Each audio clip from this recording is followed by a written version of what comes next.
Chapter 9, A Flicker of Hope. Seeds of Peace. Late May brings subtle changes to Kiev.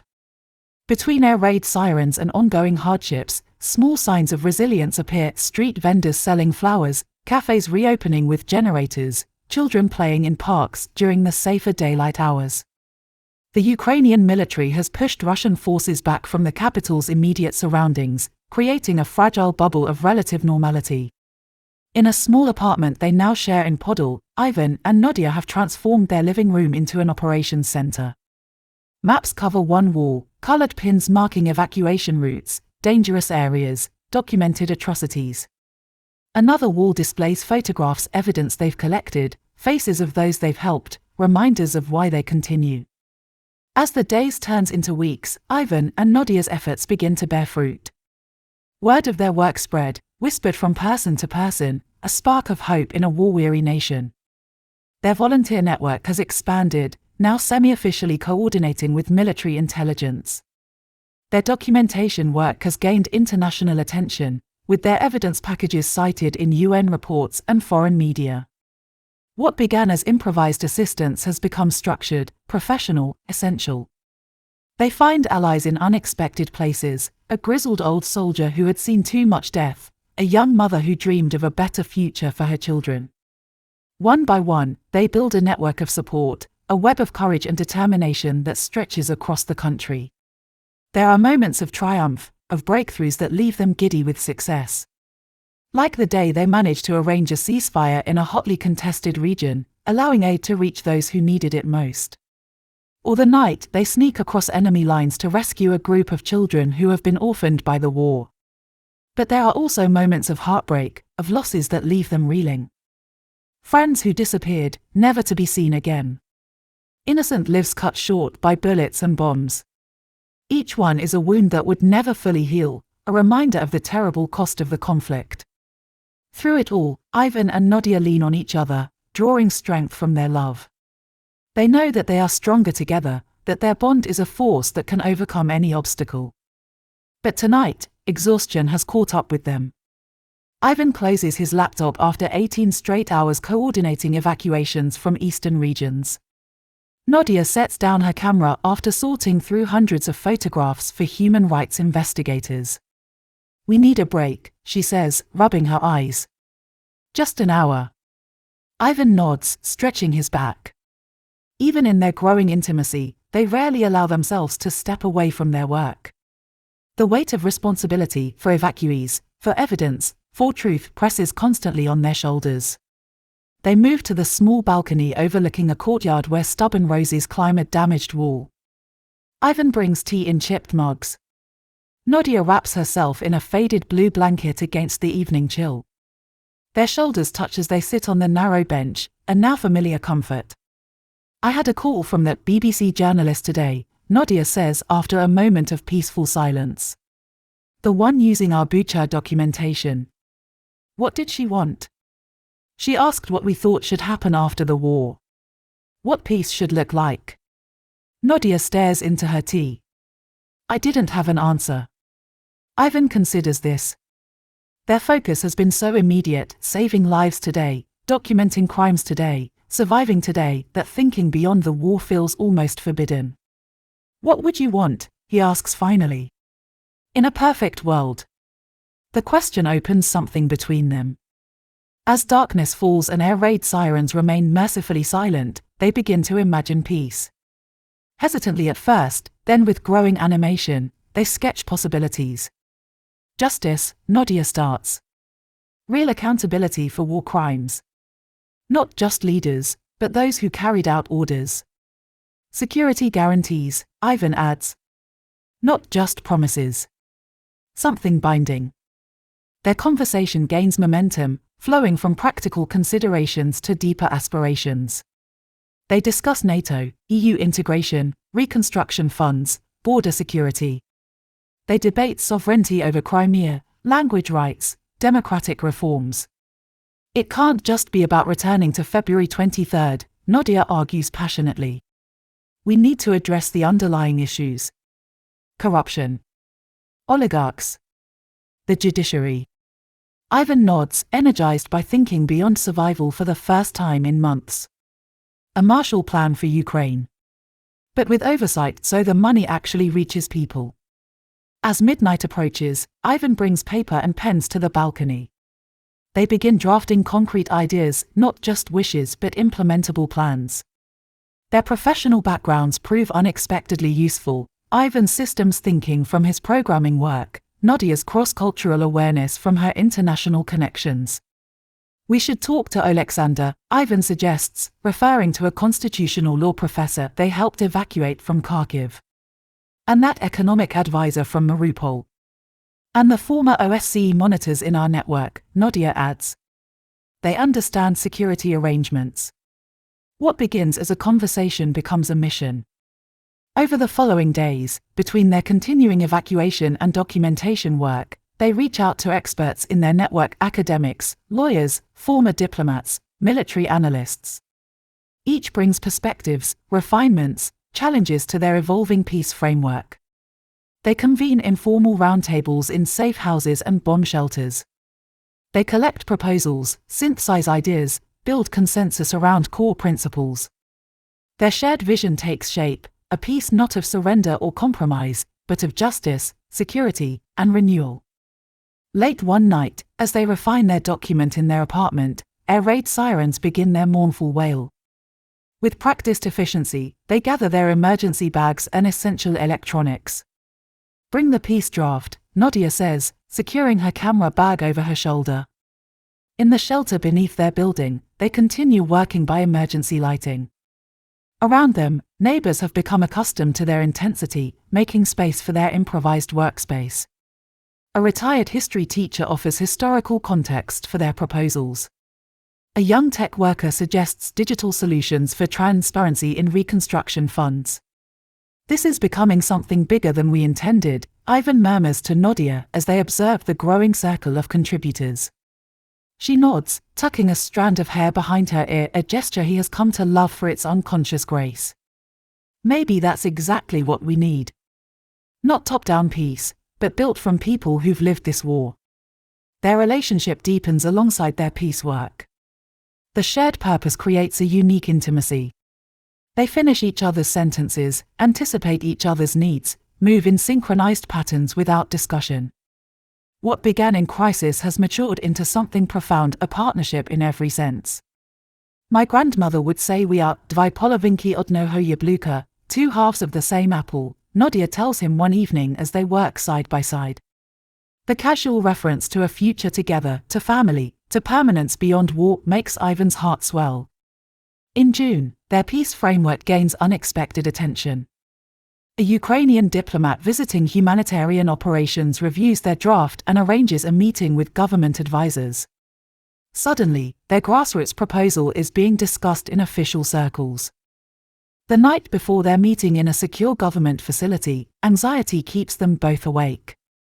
They stand together by their apartment window, watching distant flashes of air defense systems intercepting drones. Do you think anyone will actually listen?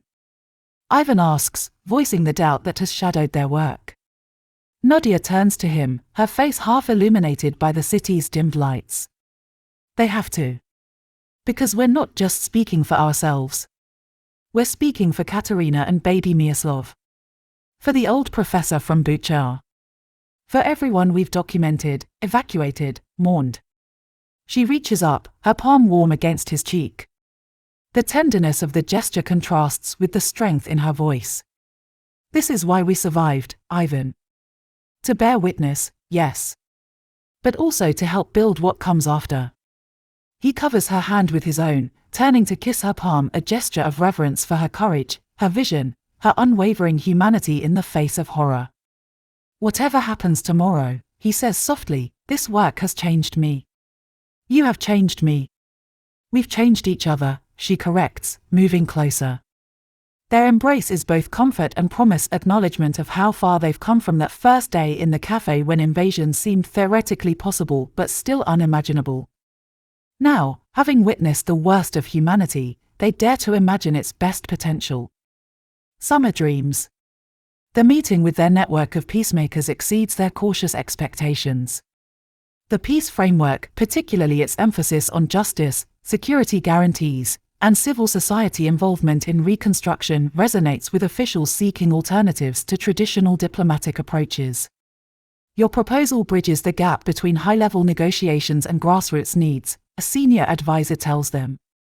Would you be willing to develop it further, perhaps present it in international forums? The question leaves them momentarily speechless. Their document, born on a small balcony during a rare moment of rest, has opened doors they never anticipated. That evening, they walk along the Dnipro River, processing the day's events. The summer sunset gilds the water, almost making it possible to forget the war until an air raid siren starts, sending them and other pedestrians hurrying toward shelters.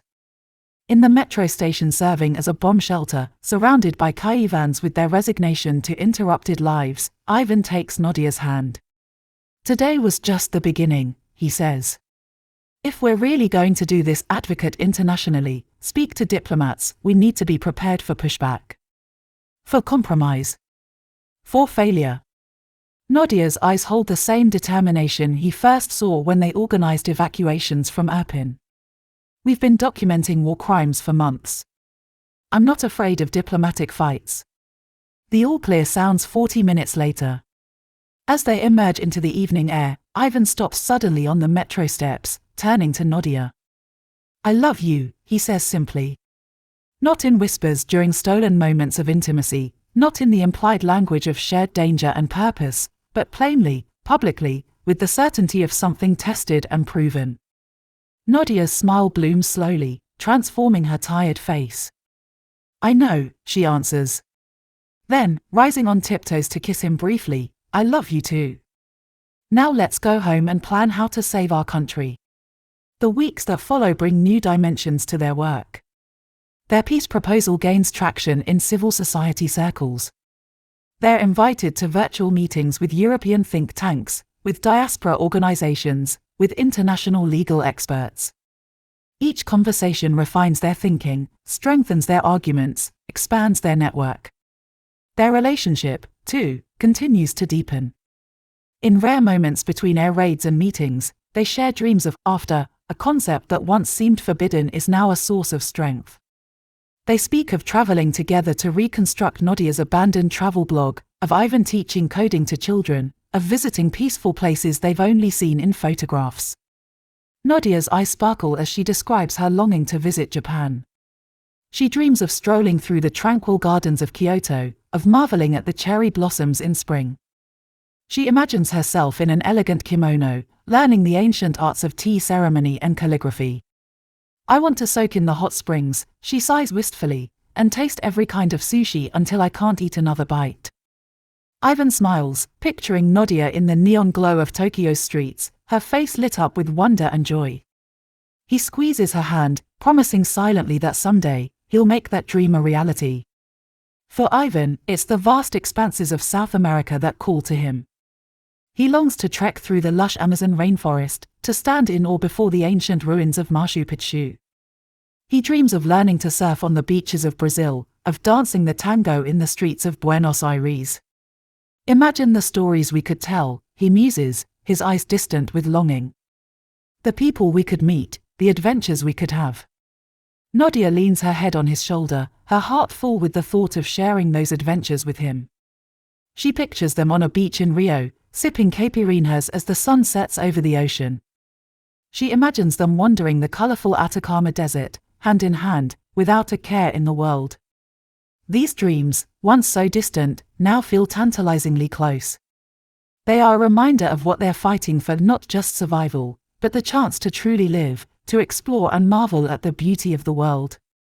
In these moments of shared longing, Ivan and Nadya draw strength from each other. They know that the road ahead is long, that there will be more hardships to endure. But they also know that their love, their bond, is unbreakable.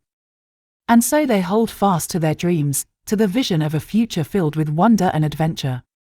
They picture themselves in far-off lands, free from the shadows of war, discovering new joys and new aspects of each other. These dreams are more than just an escape. They are a promise, a vow to each other and to themselves.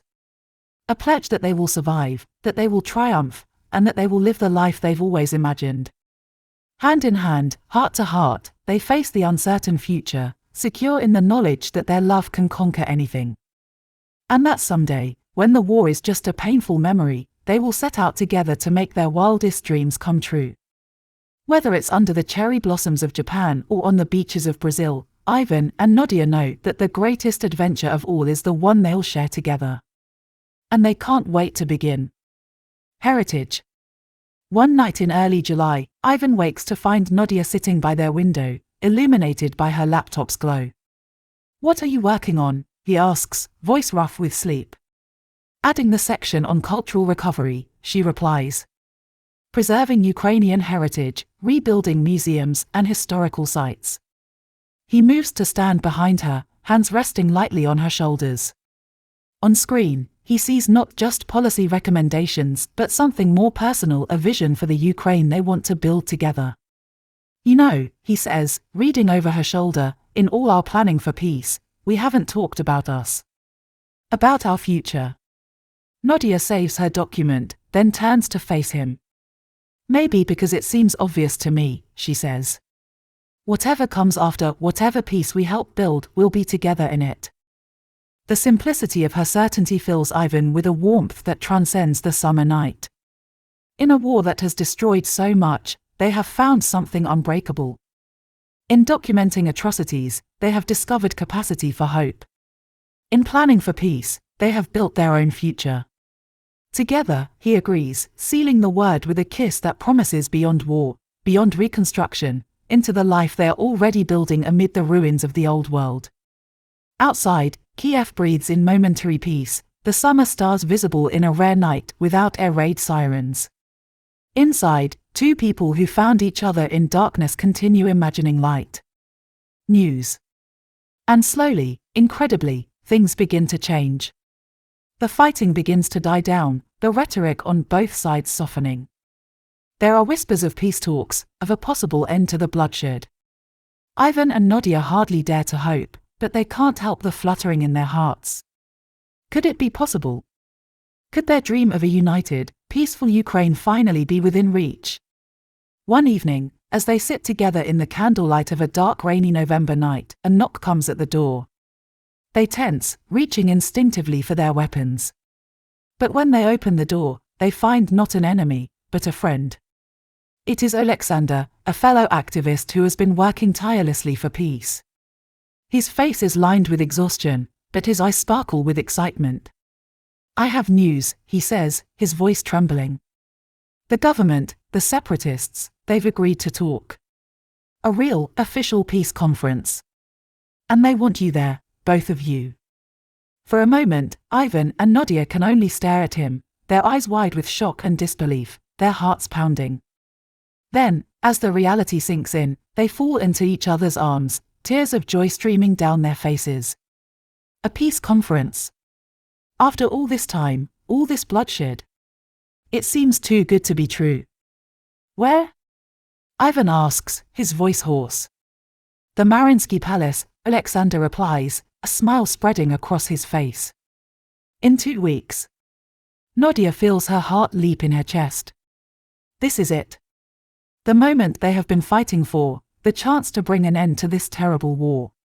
She turns to Ivan, her eyes shining with unshed tears. "We did it," she whispers. "We really did it." Ivan pulls her close, his own eyes glistening. "Yes, moya lyubov, my love," he murmurs. "We're going to do it. This is just the beginning." It is indeed happening. After all the pain and sacrifice, all the long nights and endless battles, peace is finally, truly, within their grasp. In the days that follow, they throw themselves into preparations for the conference, honing their arguments, gathering their allies. They know that this is their chance, their one shot at shaping the future of their nation. And when the day finally comes, when they walk hand in hand into the negotiating room, they are ready. Ready to fight for their vision of a Ukraine free from hatred and division. Ready to build a future where their love, and the love of all those who have sacrificed, can finally blossom in the light of a new dawn. The road ahead will not be easy. there will be setbacks and compromises, hard choices and painful truths. But Ivan and Nadya know that they can face anything, as long as they have each other. Their love has brought them this far. It has sustained them through the darkest of times, guided them towards the light. And now, as they stand on the brink of a new chapter, they know that it will be their love that will lead them home. Home to a Ukraine reborn, a nation healed and whole once more. Home to a future where their children, and their children's children, can live and love and dream without fear. Hand in hand, heart to heart, they step forward into that future, ready to meet it together. For they are Ivan and Nadya, two souls joined by a love that can reshape the world. And together, they will build the peace, one brave act, one courageous choice at a time.